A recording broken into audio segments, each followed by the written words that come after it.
Greetings, my brothers and sisters in Christ. During the last elders meeting, I had mentioned that I'd be sending you a George Barna video on leadership through Right Now.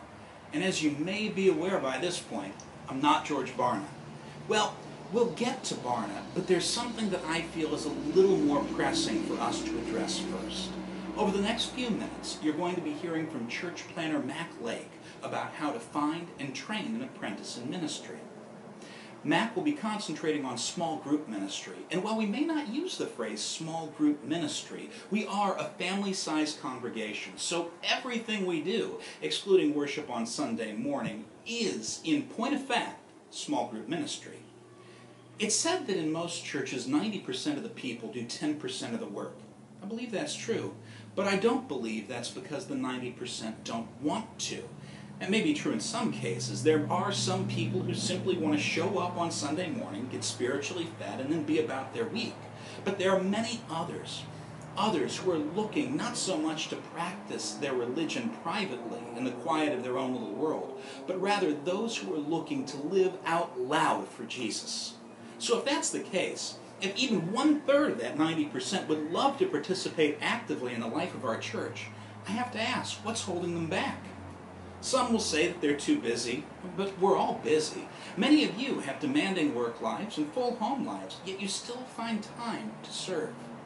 Others will say that it's because they don't feel they're qualified. Others still that they don't know where to start. I think that might be getting closer to the heart of the matter. And to compound the problem even further, many of us in leadership feel like we don't know how to be effective ministers ourselves, much less teach others. Activist and founder of Project Angel Food, Marianne Williamson, famously wrote, "We ask ourselves, who am I to be brilliant, gorgeous, talented, fabulous? Actually, who are you not to be? You're a child of God. Your playing small does not serve the world. There's nothing lightened about shrinking so that other people won't feel insecure around you. We're all meant to shine as children do. We were born to make manifest the glory of God that is within us." It's not just in some of us, it's in everyone. And as we let our own light shine, we unconsciously give others permission to do the same. As we're liberated from our own fear, our presence automatically liberates others. In the short time I've come to know you, I've learned a great deal about each of you. Not just about your dispositions, your likes and your dislikes, not just about what you value or about what you fear, but I have learned that each of you possesses a unique gift and a profound love for this church. But if we are to get the most out of our ministries as individuals, and if we're to help Central Christian Church to live into its calling, to be a beacon of light, hope, and life, a movement for wholeness in a fractured world, an incarnation of the very presence of God Himself, we need each other. Not just your fellow elders, but the other 90%.